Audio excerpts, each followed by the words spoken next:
Esse é um assunto, nós tivemos várias solicitações para apresentá-lo e refletirmos juntos, analisarmos com todo carinho e respeito, porque é algo, uma dor que hoje, mais do que nunca, vem disseminando no seio da coletividade humana de uma forma muito intensa.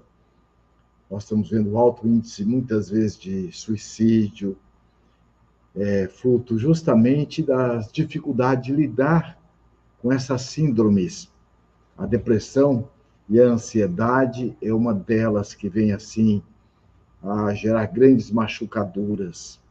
E como trabalhar justamente essa dor de uma forma proativa? Principalmente dentro da visão da psicologia transpessoal, consciencial, que ela tem uma visão biopsicossocial e espiritual, sem nenhum cunho religioso, porque nós somos um ser trino. Nós temos um corpo, mas somos mais do que um corpo. Ok? Muito bem, para quem não nos conhece, meu nome é Lacordaire Fayad, exerço a profissão enquanto psicólogo, faço atendimento clínico presencial, online, possuo algumas especializações, dentre elas neurolinguística ou PNL, Master Practitioner, jogos de empresas, neuropsicologia, hipnose e outras mais. Estamos aqui com o nosso D'Alessandro, a Letícia Batista Cardoso, a Leia Mespac, o Luiz Antônio Castro, a Michele Boaventura, muito bem, e tantas outras almas queridas aqui conosco, né? Muito bem, nossa Daiane. Bem, então nós vamos perceber que há uma percepção nossa, da nossa autoimagem, quando estamos no movimento depressivo. E, na maioria das vezes, de uma forma extremamente negativa. Às vezes, nós entramos num processo de autodesvalorização e desesperança. Tudo isso em função do quê? Do nosso mapa mental.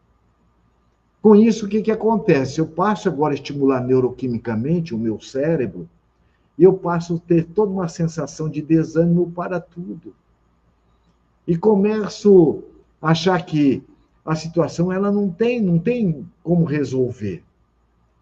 E às vezes nós ouvimos, principalmente no consultório, pessoas dizem, eu sou um caso perdido, que não tem mais valor, que nada vale a pena.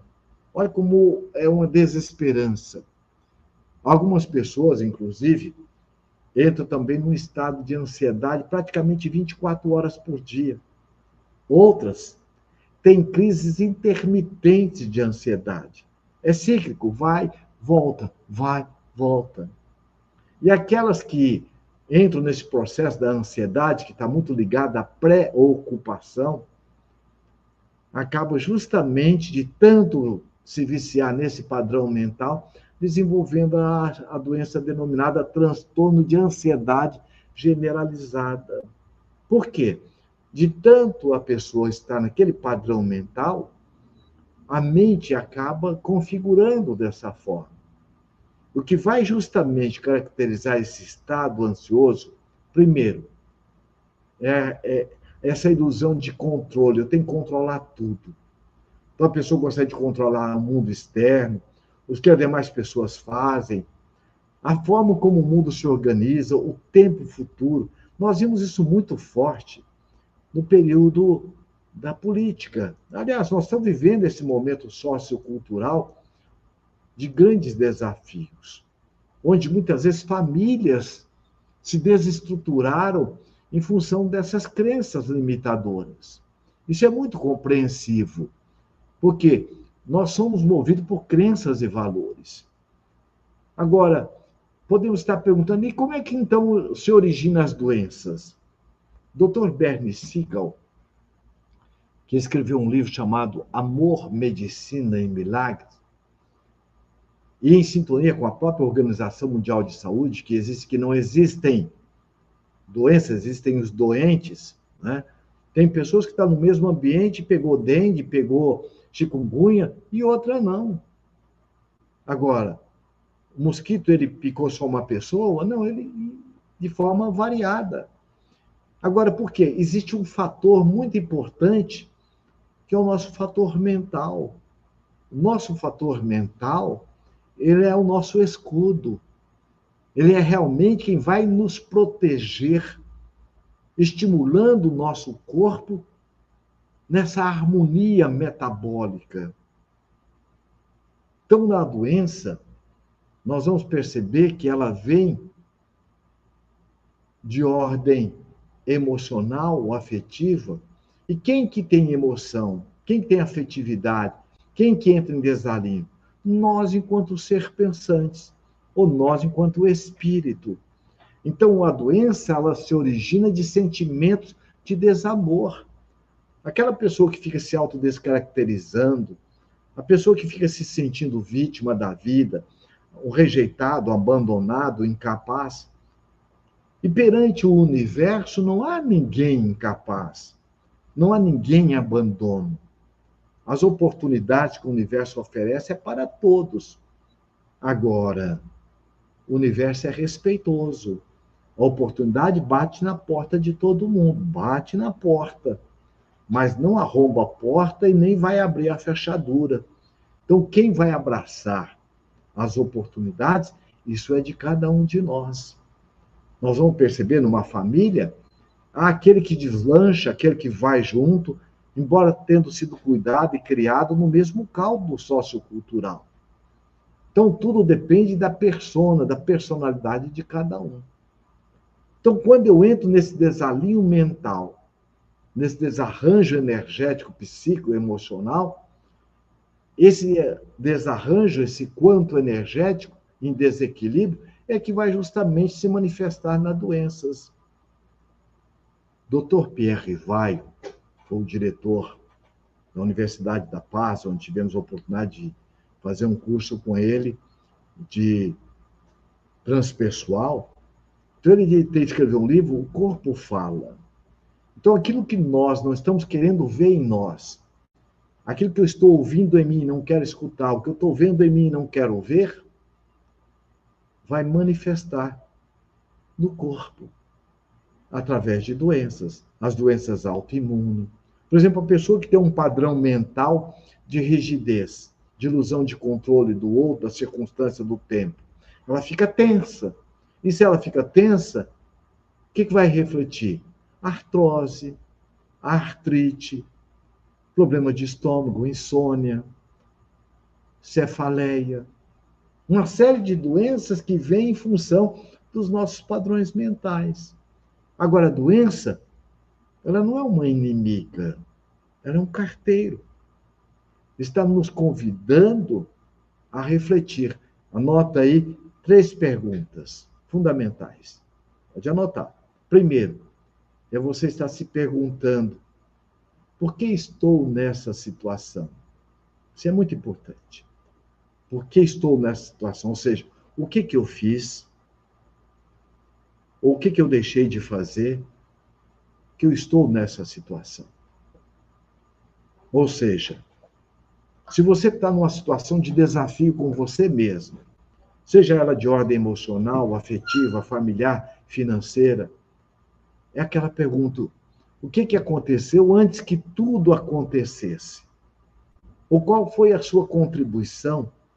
O que você fez ou deixou de fazer para que você esteja nesse estado doloroso, nessa dor que você se encontra? Isso é muito importante. Isso é um processo reflexivo, consciencial, de autorresponsabilização. A segunda pergunta, que é uma outra pergunta também consciencial: o que essa situação quer me dizer? Por exemplo, eu posso estar numa situação de conflito conjugal. Eu vou me perguntar: o que essa situação quer me dizer? Eu posso estar faltando diálogo, faltando atenção. Da mesma forma, também no sentido depressivo, de ansiedade, de medo, de apatia. O que a situação quer me dizer? Então, quando eu ouço, como diz na neurolinguística, essa meta-mensagem, eu entro na terceira pergunta, também consciencial. O que é que eu posso fazer para estar me ajudando a mudar essa situação? A primeira pergunta qual que é? Por que estou nessa situação? Anota aí.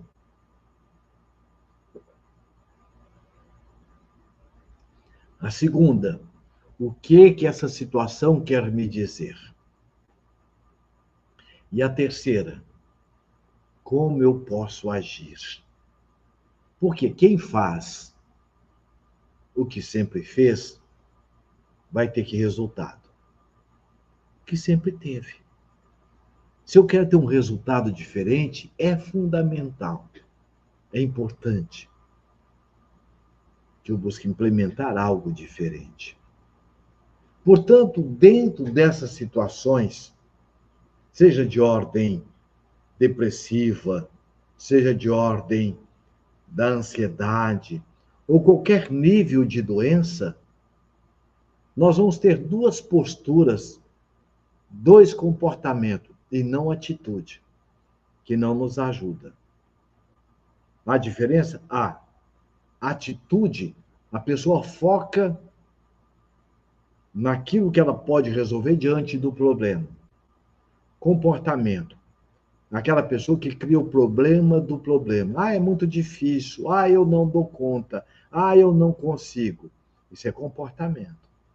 Atitude, a pessoa percebe a situação, o desafio que ela se encontra, mas ela tem a certeza que aquela situação ela não é uma inimiga, ela é uma oportunidade de fazer um upgrade, fazer uma mudança de nível consigo mesma e diante da própria situação. Então, ela aproveita os próprios desafios para o seu crescimento interior, espiritual, emocional, afetivo. Então, dentro desse comportamento, nós temos dois comportamentos que não nos ajudam. Primeiro, da passividade. Na passividade, é um comportamento de falso amor. A pessoa se faz de vítima. Então, na postura passiva, a pessoa cria o problema do problema, ela cria a dificuldade da dificuldade, ela fica numa motivação por afastamento. Então, é uma atitude de falso amor. A pessoa se acomoda diante da situação, diante da doença, como se ela fosse inevitável. E gerando, inclusive, uma continuidade dessa. E às vezes a pessoa não se dá conta. E isso muitas vezes independe da nossa educação formal. Eu tive a oportunidade de atender uma médica que ela entrou num processo depressivo muito intenso, e porque ela teve um CA de mama, com 3 reincidivas, foi e voltou na terceira vez, o oncologista encaminhou para uma psicoterapia, e nos encaminhou. E aí nós vamos perceber que, conforme nós pensamos, nós damos direção à nossa vida, ao nosso comportamento, às nossas atitudes. Ela chegou dizendo, dentro do que ela colocou, olha, meu câncer foi muito bom. Uniu toda a minha família.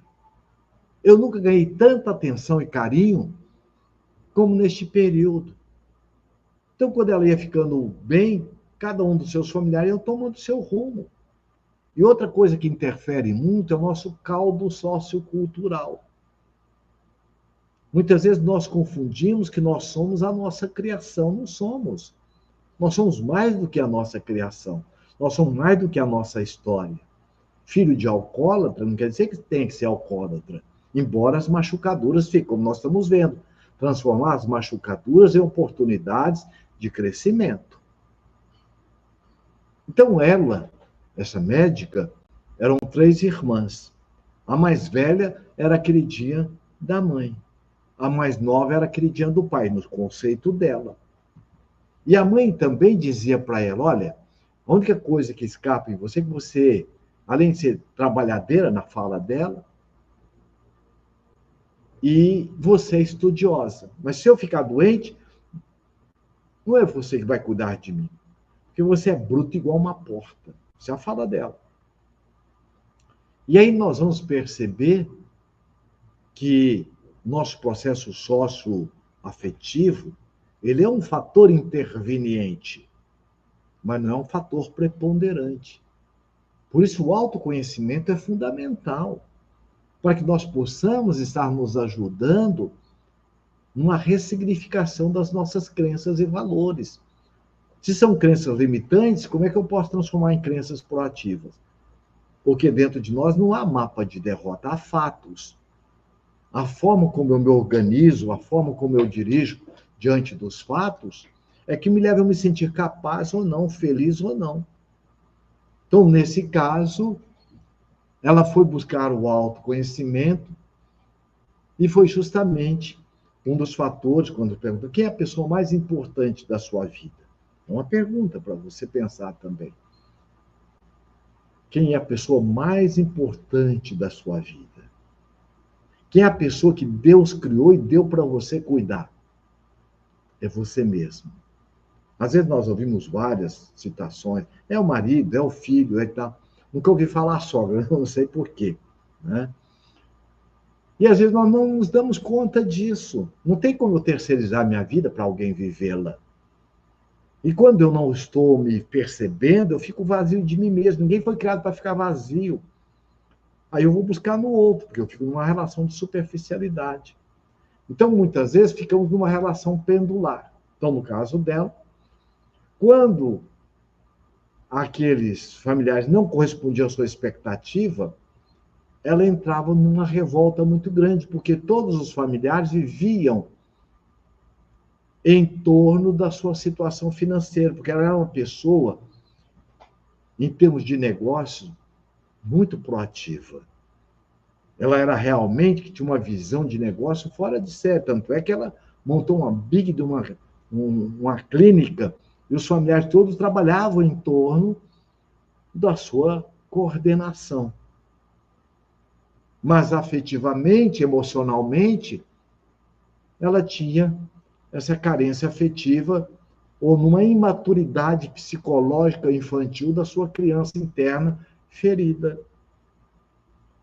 O outro lado é a reatividade. Então, da passiva, me faço de vítima, coitadinho, que é uma forma de ganhar a atenção do outro, é um movimento compensatório. E na reativa, é uma energia também de desamor. A pessoa se revolta contra a doença, querendo arrancá-la de si de qualquer forma, gerando inclusive um agravamento dessa. No fundo, a pessoa que está no movimento de criar uma lei que não existe, a lei do privilégio. Quer dizer, pode acontecer com todo mundo, logo comigo. Como é que pode isso acontecer comigo? Então, veja, não há regime de exceção perante a vida. Todos nós estamos mergulhados nas mesmas leis. Existe a lei de liberdade. Eu posso fazer o que eu quiser da minha vida. Agora, o que eu fizer, inevitavelmente, existe a lei do retorno, a lei de causa e efeito. É por isso que o maior poeta, o maior psicólogo da humanidade já dizia: a cada um conforme as suas obras. Então, nós somos herdeiros de nós mesmos. Eu tive a oportunidade de atender um advogado. Ele teve também um câncer de medula e ele buscou a terapia, porque o oncologista o encaminhou. Ele dizia, dentro do que ele colocava, ele dizia uma revolta muito grande. Como é que pode? Logo isso acontecer comigo, eu que sempre fiz isso, eu que eu fiz aquilo, que eu era isso, que eu era aquilo outro. Quer dizer, pode acontecer com todo mundo, menos com ele. E dentro do que ele colocava, ele dizia o seguinte: se eu não morrer dessa desgraça do câncer, eu vou morrer de uma desgraça de um remédio que eu tenho que tomar todo dia. Me traz náusea, me deixa derrubado e tal. E quando ele ia tomar o remédio, a própria esposa que veio junto também dizia assim: olha, me dá aquela desgraça lá, que se eu não morrer do câncer, eu vou morrer desse remédio. Numa das consultas, eu pedi que ele trouxesse o remédio. Ele trouxe. Olha como é interessante a pós-ocupação e a pré-ocupação. E quando ele trouxe o remédio, eu perguntei: o senhor faz uma ideia de quantas horas de pesquisas os cientistas tiveram para chegar a esse remédio? Pô, cara, eu nunca pensei desse jeito. Eu perguntei quanto custa esse remédio. À época, olha, uns 4 anos atrás, R$ 1.200. Eu falei, quantas pessoas têm condições de comprar esse remédio? Ah, muito poucas. E aí, ele foi fazer um trabalho de rádio e só tinha na Santa Casa, que é uma casa onde era atendimento do SUS. Depois dele ter realmente caído na real, redimensionado o seu mapa mental, vendo o remédio como amigo, ele já dizia para a esposa dele: Bem, cadê meu amigo aí para eu poder, junto com ele, estar me recuperando? Fez uma mudança, veja. Tudo depende do nosso mapa mental. Então, como é importante se acercar, fruto do autoconhecimento, de perspectivas novas e diferentes de um mesmo problema. Mudou o fato? Não. O que muda? A forma de ver o fato. Olá, queridos corações, amigos em plenitude. Um convite especial para você. Você quer continuar assistindo esta live? Entre no nosso clube de assinaturas Plenitude com você, por apenas R$ 49,00 mensais. Em nosso clube, além de todas as lives que você terá acesso, você também poderá participar de um workshop de autoconhecimento com temas mais diversos. O workshop terá uma duração de 3 horas. Será apresentado uma vez por mês. Será realizado online por mim, Lacordaire Fayad, ou pelo Dr. Alírio de Cerqueira Filho. Caso você não possa participar conosco diretamente no workshop, você tem o direito de assistir a gravação quantas vezes você quiser. No clube, você tem também acesso a vários cursos de autoconhecimento. Além disso, participando do clube, você estará contribuindo com uma casa muito especial. A Casa Transitória Irmã Dulce é uma parceria do Instituto Brasileiro de Plenitude Humana com essa entidade filantrópica que cuida de pessoas com câncer como um suporte, pessoas que não têm onde ficar, tanto do estado como também de outros estados. Então, se você quiser e venha fazer conosco essa parceria, você clique no nosso site plenitude.com.br e também você poderá estar clicando no ícone das assinaturas, tá bem? Até lá, gratidão, uma próxima oportunidade.